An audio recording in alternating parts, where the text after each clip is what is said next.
specific needs, also will support optimized automations and will provide enhanced security and compliance. In addition to releasing our API by the end of the year, we will also officially launch an AI integration tools.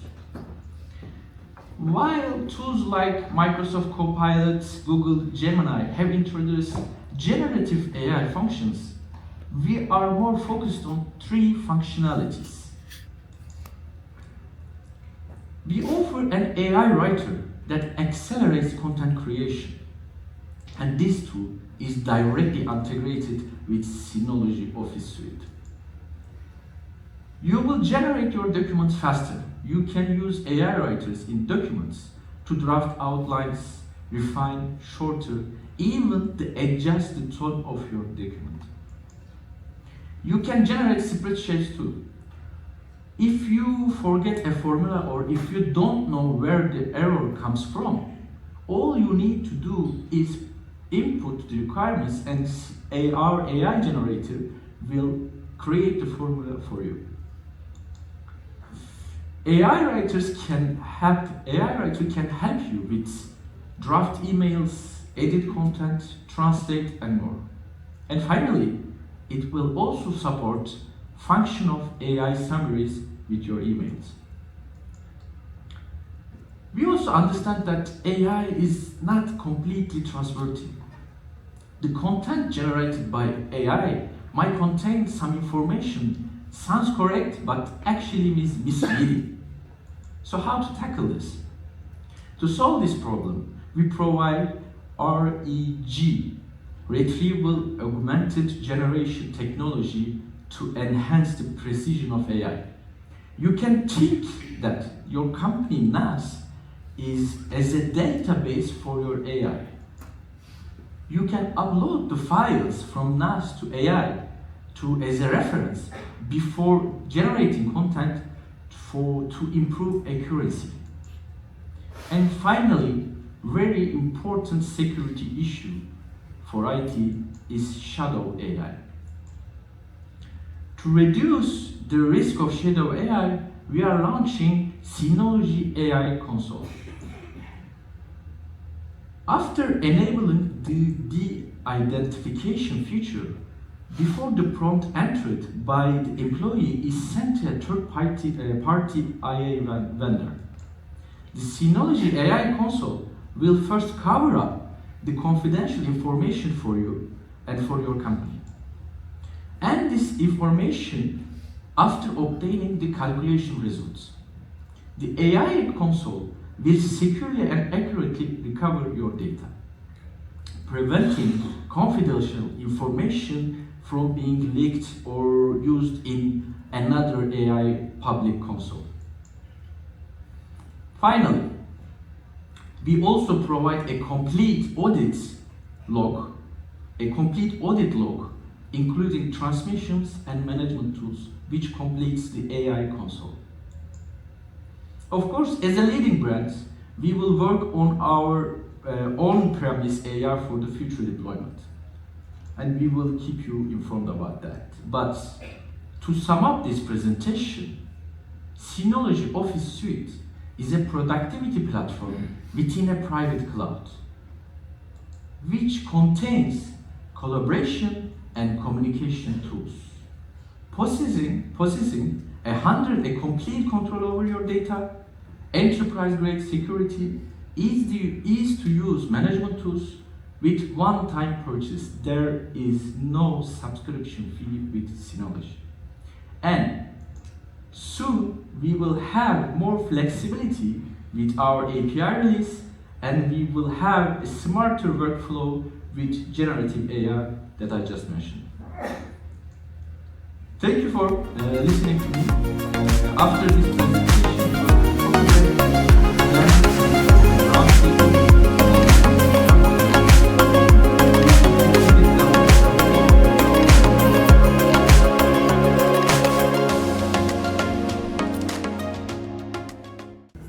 Hello, good afternoon. My name is Frank Everhart. I'm Editor-in-Chief of Technology Insider, and we're going to do a very nice panel discussion about cybersecurity with 4 amazing guests.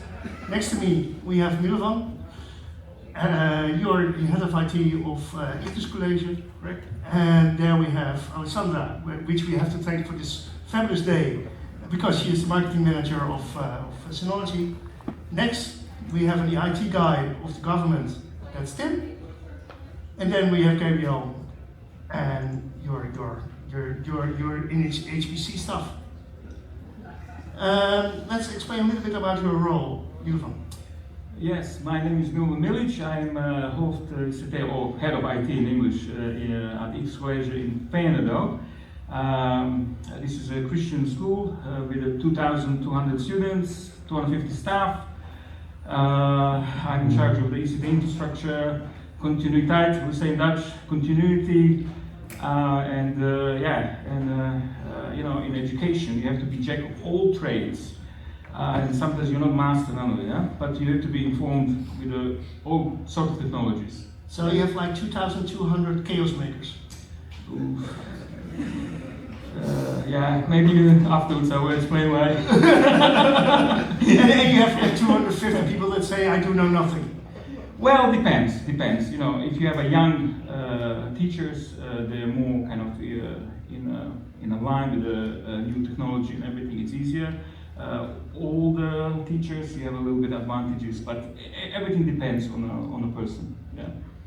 Alexandra. Yes. Is it working? Yes. Yes. Hi everybody, I'm Alexandra. I'm the marketing director in Synology. I guess some of you know me. I've been working for Synology for 11 years and hosting these events here in Jaarbeurs for almost as many years, and I'm honored to be surrounded by this amazing guest today to talk about this very important topic of cybersecurity and how to prevent cyber attacks and to make sure that our data remains safe every day. So Tim, what's your role? Hi, I'm Tim, and I'm from the Dutch government, and I'm also a cybersecurity student. I'm a general IT guy, a little bit of IT manager, and that's it. Gabriel. Yes, so my name is Gabriel Henriette. I'm the sales manager of CVIS. We're a company that specializes in high performance computing. We do this specifically for research and development organizations, engineering organizations. But we also do a lot of Synology. We have a lot of Synology expertise, and we do managed services and system integration services in these fields. So that's in short who I am. Okay, let's start with the first question. Alexandra, what are the main challenges in cybersecurity and ransomware? Well, in our opinion at Synology, the main challenge is a lack of a comprehensive data plan. There are many companies who don't have this in place. We've seen this actually when COVID started. Everybody had to go home from one day to another and they didn't know how to manage correctly their data.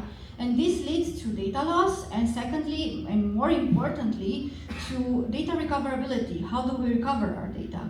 So it's important for us to make sure that IT managers all over the world have this great defense plan put in place in order to make sure that they don't end up to being a victim of a ransomware attack. And this can be done with multiple factors. For example, having access management, vulnerability management, making sure that the data is recovered at all times. We believe that today data management is no longer a technical issue, a technical management issue, it's a management issue. We have to teach our customers, and not only, how to correctly manage their data. And to give you an example, Frank, you know, everybody knows that in France we hosted the Olympic Games this year over the summer, and while everybody was focused on the Olympic Games, there was a major ransomware attacks on the museums in France, including the Louvre, and also like 40 some other museums. We have a customer in France, another museum, another customer who's working in the cultural environment, and they had made sure that they implemented this very straightforward, very strong system in place in order to make sure that they are not attacked by a ransomware attack. They've done this with several steps. First of all, they made sure that they had multiple backup of their data in several sites. Secondly, and most importantly, because that was the door that the ransomware attack tried to break first, they had strong, rock-solid strong passwords for all their system. They told us that during that weekend, in the middle of the night, there were over 50,000 attempts per second to breach their servers and their Synology NAS, and not only. So the IT manager from this museum, he was prepared and he made sure that everything remained safely. Business continuity went just as well the next day when they were able to open their doors and receive all the amazing visitors and tourists, millions and millions of tourists. So Gabriel, probably at your clients, they all think that everything's perfect and they're completely safe. But what's the real reality? What do you see? So we see a lot of our customers, they have challenges in terms of preventing ransomware and malware in general to infect their endpoints and attach storage devices. So that's a challenge, of course, and you never know if an employee accidentally clicks on a link or uses a Social engineering. Yes, exactly. Social engineering, also an important one. I'm your boss, please give me your password. Sorry? I'm your boss, please give me your password. yeah, exactly. So that kind of stuff with credentials is often an issue. But also, if there is a compromise, how do we recover our systems? And what's also an interesting one is that a lot of times they do actually want to have a good cybersecurity posture, but it has a lot of costs with it normally to purchase the hardware appliances required, the software that's required for it. So those are the challenges we see mainly. But like a ransomware attack, is that cheaper than the hardware? No, of course, if such an attack takes place, then it can be a very costly experience. There's actually a report online somewhere where they actually note the estimated value of the average ransomware attack. So, yeah. So Milovan, what do you have to add to this? Well, how many time I have? 2 hours. well, in education, and it's not only education. I think in any business environment, the main challenge is the end user. End user is the one who click on that emails, on that ransomware email. The end user is the kind of bottleneck. But So should we factor out end users? say again? Should you factor out end users? Well, they need to be trained. They need to be trained in awareness and what do you know when you get an email, you read the email. You don't just click. If you get an email from PostNL, did you order anything? That's a whole awareness of when you get the emails. But another challenge in education, and I think also in your environment, probably business environment. I will sum it in 3 words. It's find, fix, verify. What do I mean by that? Challenge is to find the threats and vulnerabilities before they can be exploited. Second, fix them as soon as possible. And the third, verify that fix actually fixes your problem. Now I will give you just a typical example. In education, the main problem is how to cope with all these updates. And if you have infrastructure like you have a VMware infrastructure, you have a Microsoft infrastructure, you have a Veeam infrastructure for backup, you have a Synology, you have a different, how do you keep up with all the updates? And typically, it is basically a challenge. I'll give you a typical example. VMware releases update, and there's vulnerabilities, but if you update that infrastructure, your backups and Veeam infrastructure will not support anymore. So you just you need to evaluate the risks and act accordingly. But about talking about updates and Synology, how long do you provide updates on your devices?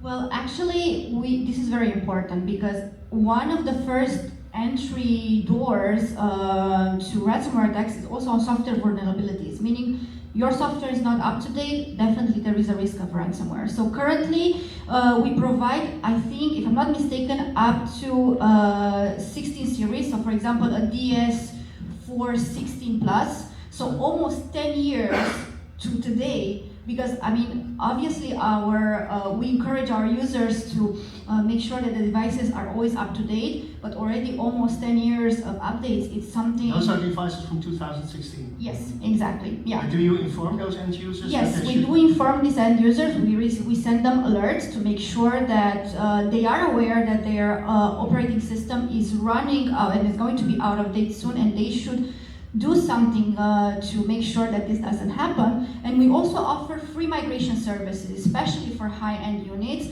We did this with one of our customers that my colleague Evgenia presented earlier this morning, Shell, who has done a free migration from an older unit to a newer unit, not making sure that their software is up to date, and also probably also for more storage capacity needs, higher capacity needs.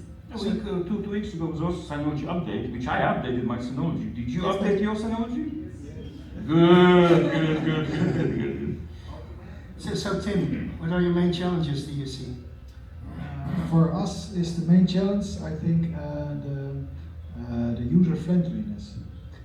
Everybody here, I think, you can build Fort Knox of your whole network, and no one can use any more data or something.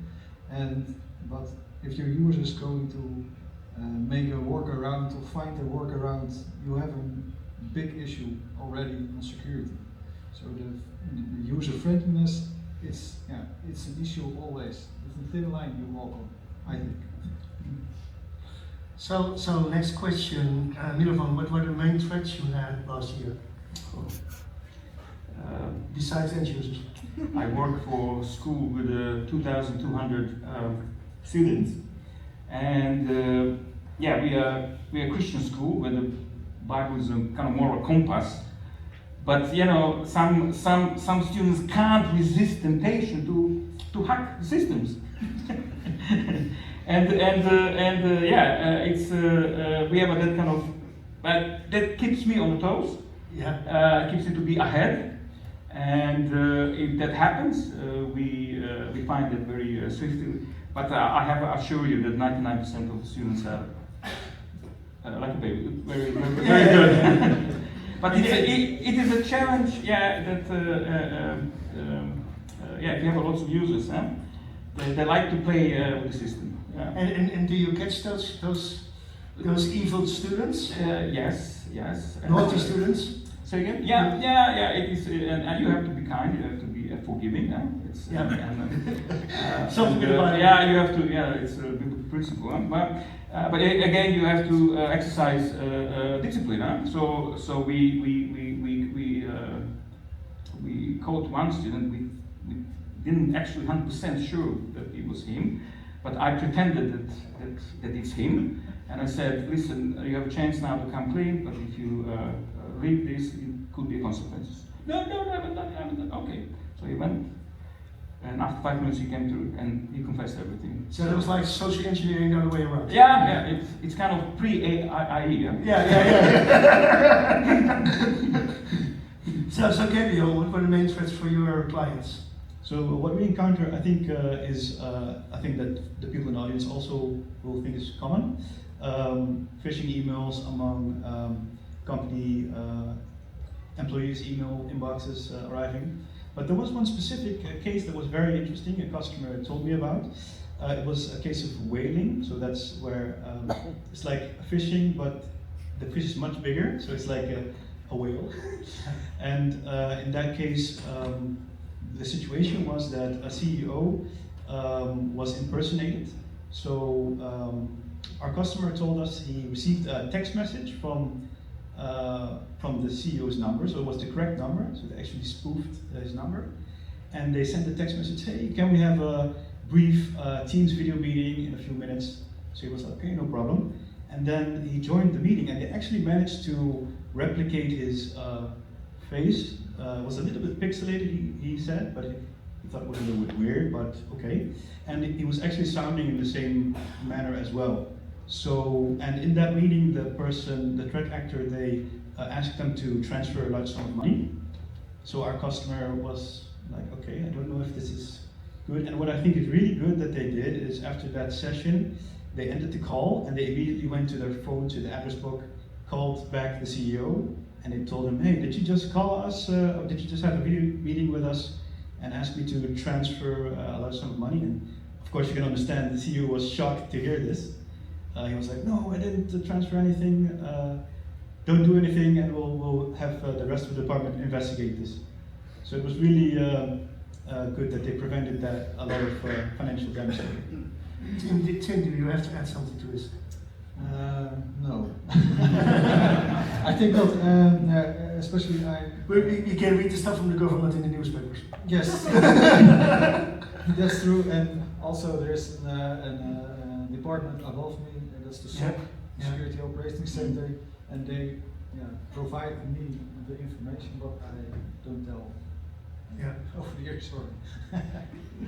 And so what do you expect for the next 2 years to happen?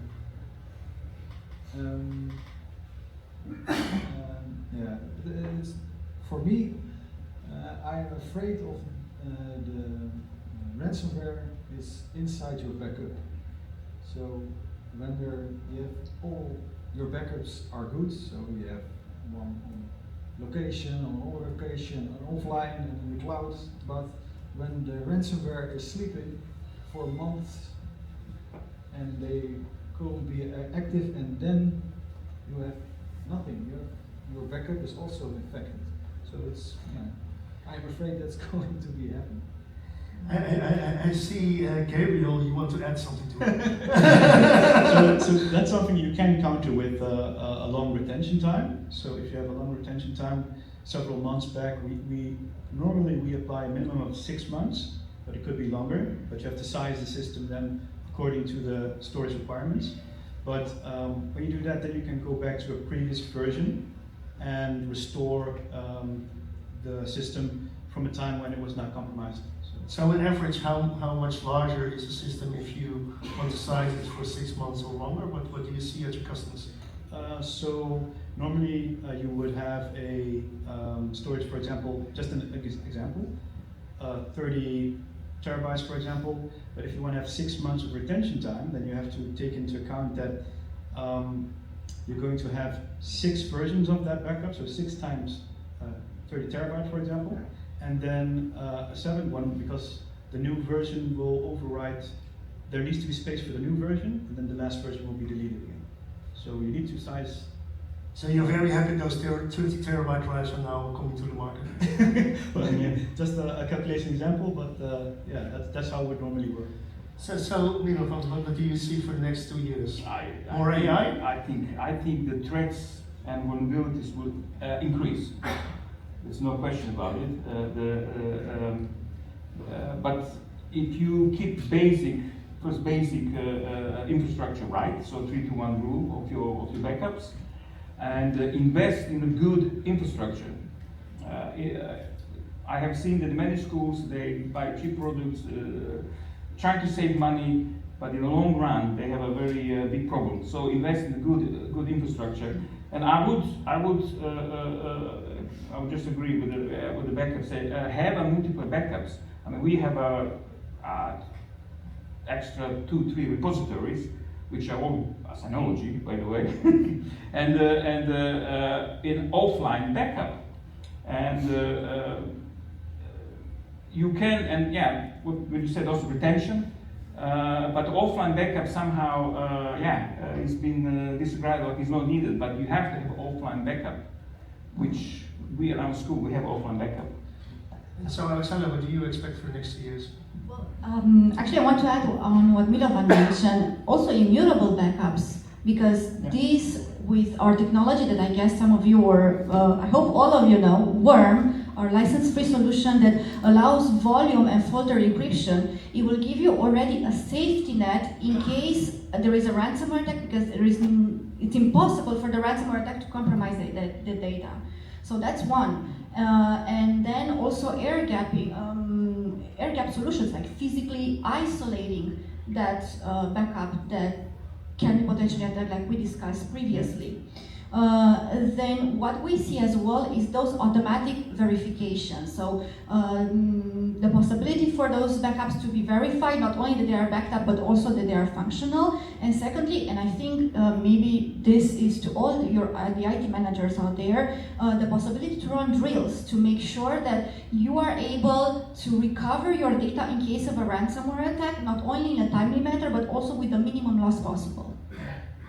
We do it in our school, like 3 times a year we do restored backups, and it's also required by the normal card in Dutch, you will know. I mean, it's a requirement that your infrastructure is put in place. So those drills, honestly, they really help you prepare is as the ransomware attack would happen. And to this, I may add as well that zero trust and assume breach mindset. So always assume that the ransomware attack will happen. Prepare yourself so that when it happens, if it happens, you're ready. You're ready to recover your data and to ensure your business continuity in the next day. So, Milovan, what are you currently changing in your infrastructure? Well, we adding extra expansion now with our Synology, because we would love to expand our Intune environment to shared devices. So we need lots of extra storage for the FS Logics. But we also, trying to adopt a new approach to cyber attack, and that is, we are pressed by the government, by the Norma CADA, GDPR. By him. It's and I don't know if you known about it. There must be a certain level of governance in your school, in your business, so that your procedures are in place, and that's one of the way we do it. Yeah. So Gabriel, what are your customers currently changing? What are they all looking at now? What I do see is that customers do understand the need to invest in a good cybersecurity posture, and I think they're seeing that it's important to invest in defense in depth. So it's no longer sufficient to just have a good physical firewall, for example, but you need to have that in place. You need to have security awareness among your personnel. You need to have endpoint protection on your systems. For example, also on your network attached storage systems, you can, like the Synology NAS, you can use the already present security measures, which are very good, like firewalling or rights management, for example. There are many aspects to this, and we can see that they're understanding that it's no longer one thing, but you need to do a multi-layered approach. Can I just add also, for example, your patch management system? You need to have some kind of procedure in place for your infrastructure to be up to date with the latest updates, and you don't want to wait for the melding. That you need to update it, but you need to have some kind of process for your infrastructure to be up to date. So it's called patch management system, which we're currently also working on that. And how much times does it happen to you that a patch breaks one of your systems? Yeah, it depends on the vendor. Yeah. It's out of my hands. What can I do? Yeah. But you can. Synology hasn't break the system, so that's good. But we had to move from Microsoft Exchange on site to online because of just the issue that we had to patch it regularly, and that breaks the system, and we had also lots of issues. So procedure how to do it and do it regularly. Don't wait second, seventh, fifth version. Just regularly update. In that way, you will stay with the latest security updates, which will help you to combat all the threats and vulnerabilities. And these are also the tools you will be investing for the. But I am investing in a very next year. We are planning to invest in a very special tool which will automate this process of find, fix, and verify. And that is the probably you've heard. There's lots of now solutions on the market about IE to actually monitor your infrastructure and proactively warn you that you have a vulnerability on your system, and gives you the actual solution how to fix it. So you are kind of step ahead, because how the hackers work. The vulnerabilities and threats are publicly on a website. Hackers look at it and they try to exploit the systems. So patch the system before the hackers come to your system. And how do students work? Our students, they're trying to do, but we keep No, I have to say, it's also, we have also ethical hackers in our school, which we allow them to hack. We just tell them, please hack, do whatever you A want. bounty program. Huh? Like a bounty program. Yeah, it's like, and we will, if they find something and they come to us And what kind of price do they get? Do they get like a 10 for a certain?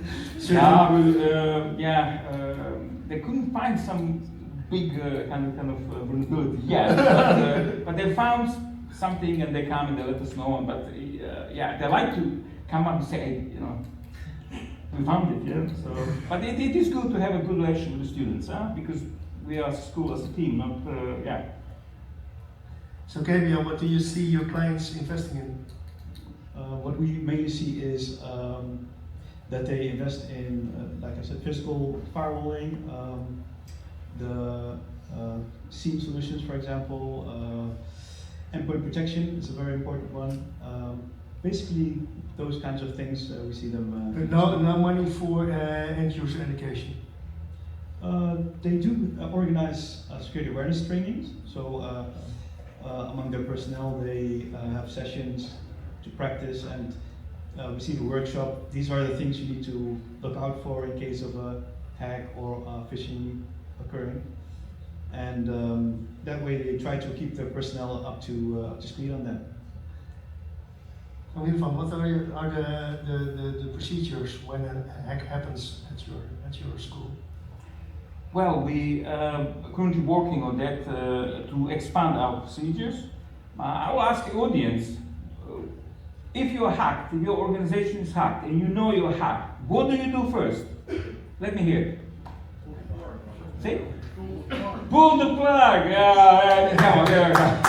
Isolation. That is. I remember 30 years ago in England, we were hit by the I love you virus. Who remembers that? I think all generations will remember. Yeah, I love you virus. Yeah. That was it.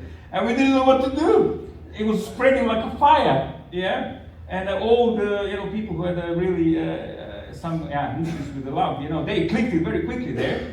But what we did first, we pulled the plug. So it wasn't spreaded, very, very quickly.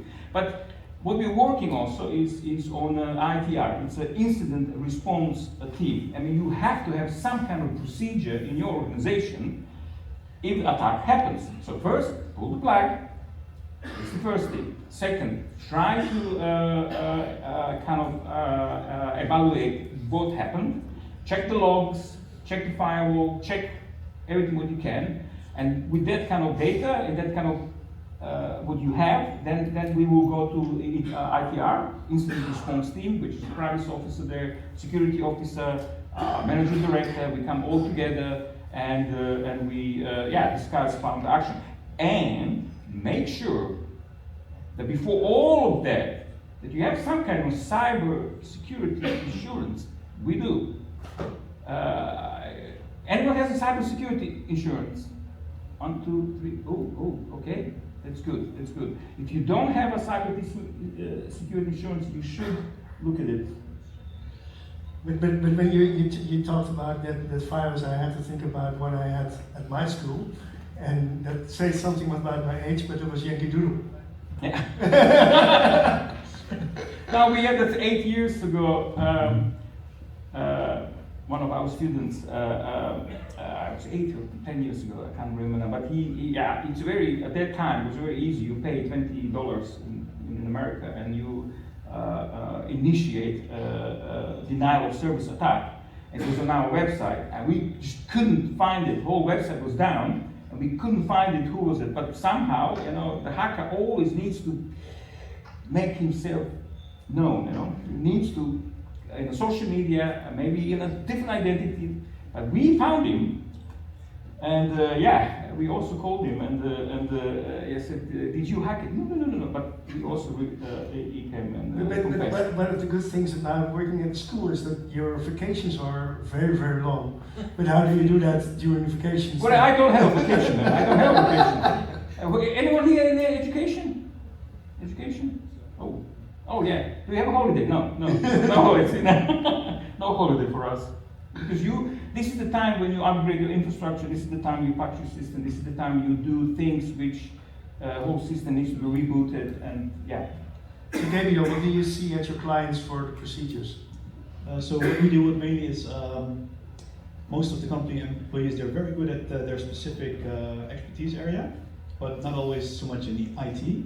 So usually the process is they, like Milvan said before, they disconnect their systems, and the first thing they do is they call us and have one of our support employees investigate the system in a secure manner and try to retrace what happened exactly.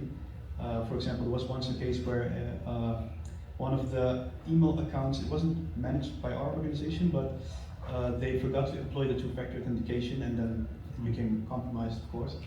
And then we were able to pinpoint that was the cause and communicated with them. So.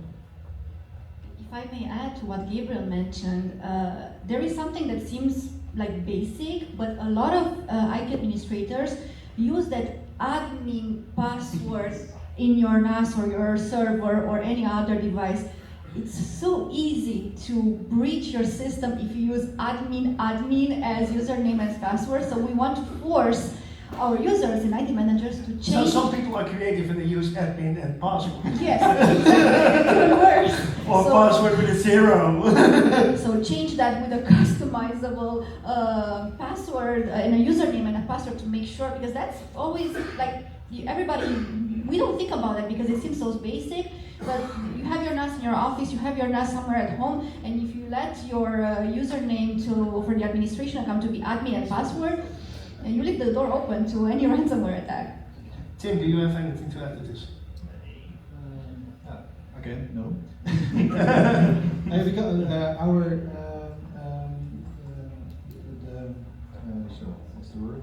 The procedures, they are with the SOC. Dus they find me what I must do, but I don't know what they can do. So it's not the first step. It's not unplug the system most of the time. What I hear, but I know they can air gap the whole system, but we just can, we cannot work anymore. So yeah, I hope if it's going so far, they in the honeypot or something like that. So Gabriel, what are your two main tips for the audience? So what I would recommend that helps a lot is to employ a reputable endpoint protection software. There are many famous ones. And secondly, to make a good use of the security features your Synology NAS already has, like multi-factor authentication, firewall rules, maybe even allow a specific IP-only access, or with your access right management, you can reduce it so only the one who needs access gets the access. And for example, full disk encryption could be a thing to look at if you're worried about your device being stolen. So those are just a few things that we would recommend. So Tim, do you have some secret tips? Not a secret tip, but education is really important. Educate your employees, educate everyone. And yourself? Hmm? And yourself? And myself, yes, of course. Maybe it's most important. Now, that's my main tip. And cybersecurity, talk about the network and all your systems must be secure, but cybersecurity don't stop there. Also your buildings, your parking areas, everything must be safe. Well, I saw in Synology now has some very nice cameras and some solutions. We use it also. So Alexandra, do you have some tips? Yes, don't let the ransomware happen. Prepare yourself, have that comprehensive strategy in place. Make sure that you have those multiple backups set in place, immutable backups. Word does a fantastic job. And as well as our other backup solutions that most of them are license free. And secondly, password management. So use strong passwords, rock solid passwords. You don't need to remember them. You can use C2 password from Synology. It's a perfect vault to store all your passwords. Just remember that password of the vault and use those strong passwords so you don't have 50,000 attempts per second of data breach in your systems. So Milvan, Well, You get that microphone because you talk too much with your hands. yeah, I know. I like my hands. In England, I worked in disaster recovery, and at that time, you know, it was totally different. Disasters? No, it was okay. But I have always had that in my mind, that extra backups, extra this, extra that, and security. I was always in that kind of way. But what really changed me in our school is, I don't know, probably you know, years ago when some university school hit with a big ransomware and they had to pay loads of money. For me, for our school, was a very big wake-up call to review all our kind of security and procedures, and if you have read a report from Fox IT regarding that how they actually entered the system and everything, you can really learn much. And we actually read that document, and we had to learn a lot. And I will give you just 2 tips: is never ever use your admin account to log in into your workstation. Never. I mean, we did it, and we since that cyber attack at that university, we changed totally our policy: never log in as an admin. Check up. There was already mentioned. Check the backups periodically. Do the test restore. See if it actually works. Invest in a good infrastructure. I already said that. And in your organization, I don't know how your big is your organization, but what Tim also said, education. Educate your users, and you can do that. What we do at our school, we do simulation attacks. So we do 3-4 times per year. We send lots of emails with the PostNL and DHL and all this, yeah. And we have a whole kind of overview who actually clicks, who doesn't clicks, and then we try to educate people to bring awareness, because awareness is and education is very important. That people are aware where they click, what they do, and yeah. How long was that hack ago when we were talking about? Was it like 5-6 years ago, 4 years ago? When that big hack happened. Well, everybody probably knows. I don't want to mention that university, but they had to pay lots of money. And how long was it ago? 2019. Was it Is 2019? it now a time again to do like the same thing, to look at everything you have? To have I think you need to be proactive. You can't just. This is dynamic. Yeah. And I think breach mindset. yeah. This is everyday mindset. You need to be proactive in your environment and identify and see. And if you have budget, invest in this kind of find, fix, and verify solution, because that will help you to be ahead of any threats and vulnerabilities. So Gabriel, Tim, or Alexander, do you have anything to add to this? No, I think Milovan described it very eloquently, actually. So. Same for me. I think it's crystal clear. We all know what to do. Be prepared. I think that's key here, and everybody to be educated in order to make sure that we don't suffer these ransomware attacks. And if we do, restore your data in the most as fast as possible, and make sure that your business gets to open its doors the next day. Can I just quick, sorry, just go back to that university. They couldn't recover the backups, and that they didn't have any offline backups. So backups. I'm crazy about backups. Just if you have a 3-4 repository. Is it your second name? Yeah, backup. No, I tell you, if I didn't have my backups right, I couldn't sleep. Can you sleep without having a good backups? If you're a system administrator, no. Can you sleep? No, I don't think you can sleep. If you have a good backups, and especially offline backups and immutable backups, you can sleep. Okay, guys, we covered a huge amount of ground in this like 40 minutes. And I wish to thank all our panelists. I was to thank Gabriel, I want to thank Tim, Alexandra, and Milovan. And thank you for all your insights. And well, thank you very much. Thank you.